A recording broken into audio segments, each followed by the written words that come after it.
E aí, pessoal, tudo bem? Vamos agora à resolução do problema 147, logo após a vinheta.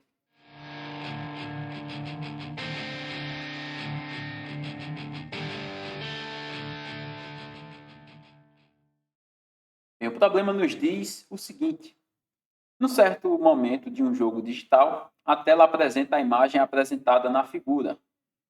Então, já está aqui a figura em cima, tá?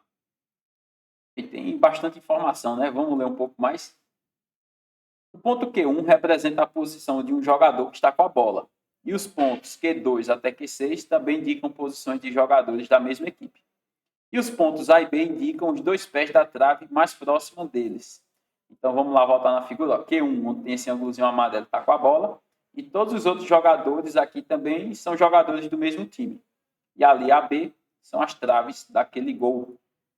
Daquela barra, né? Eu chamo de gol. Diz assim, no momento da partida, retratado, o jogador Q1 tem a posse da bola. A bola está com ele. E será passada para um dos outros jogadores das posições que são de 2 a 6. Cujo ângulo AQN tem a mesma medida do ângulo AQ1B. E esse AQNB, pessoal? AQNB significa que é um ângulo formado entre as traves, né, A e B, e o jogador QN. Esse N, se o N for 3, é o jogador Q3. Se o N for 5, é o jogador Q5, e assim vai. E o ângulo alfa, que é AQ1B. Olha só, eu quero que esse ângulo alfa aqui, que forma entre a barra AB e o jogador Q1, seja o mesmo ângulo entre a barra e algum outro jogador. Por exemplo, dá um exemplo hipotético aqui, tá? Vou fazer de vermelho para chamar a atenção aqui. Vamos supor que eu faça esse triângulo aqui, ó. Esse que vem, um triângulo entre aspas, né? Não é bem um triângulo, não. Vamos supor que eu faça essa construção aqui, ó. O jogador Q1 passou para o jogador Q6 a bola. Concorda que aqui vai formar um ângulozinho, ó. Vou pintar de amarelo. Pronto. Esse ângulo ele tem a mesma medida daquele outro. É isso que a questão quer. E esse jogador que está com a bola em Q1, ele passe a bola para outro do jogador, de modo que o ângulo seja igual. Pessoal, aqui vem um conceito importante. Não é difícil, mas ele é pouco estudado. Então, pode ser que muitos estudantes tenham errado essa questão por não saber disso. Tá? Então, vê só. Note que existe uma circunferência que o ponto Q1 pertence a ela. E essa circunferência aqui, ó, que eu vou grifar em negrito. Essa circunferência ela passa pelos pontos A e B. Na verdade, todas as circunferências desenhadas aqui passam pelos pontos A e B. Tá?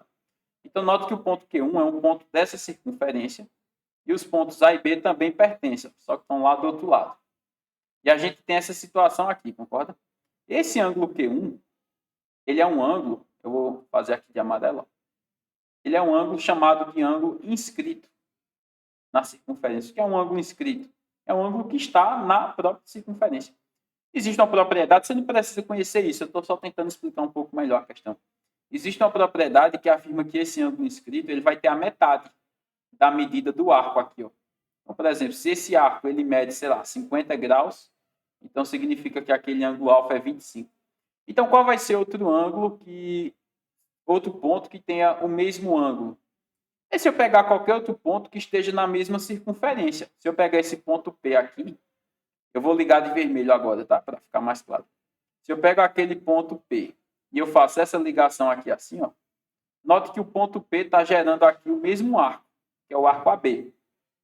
Então, significa que esse ângulo aqui agora no ponto P, ele obrigatoriamente tem a mesma medida alfa. Por que tem a mesma medida alfa? Porque está gerando o mesmo arco AB. E esse alfa vai ter que ter a metade de AB. Então, significa que o ponto que eu quero é um ponto que esteja na mesma circunferência. Observando a imagem, qual é o único jogador que está na mesma circunferência que o jogador 1? É o jogador 3. Então, por isso que a nossa resposta aqui vai ser letra B, o jogador 3. Beleza, pessoal? Uma curiosidade é que se o ângulo fosse central, do centro da circunferência para o arco, aí os ângulos são iguais, tá? Não é a metade. Então, se eu tenho uma circunferência aqui, o ângulo é central, o arco que é gerado aqui, ó, por esse ângulo central, se esse arco aqui tiver 50 graus, o ângulo central também tem 50 graus.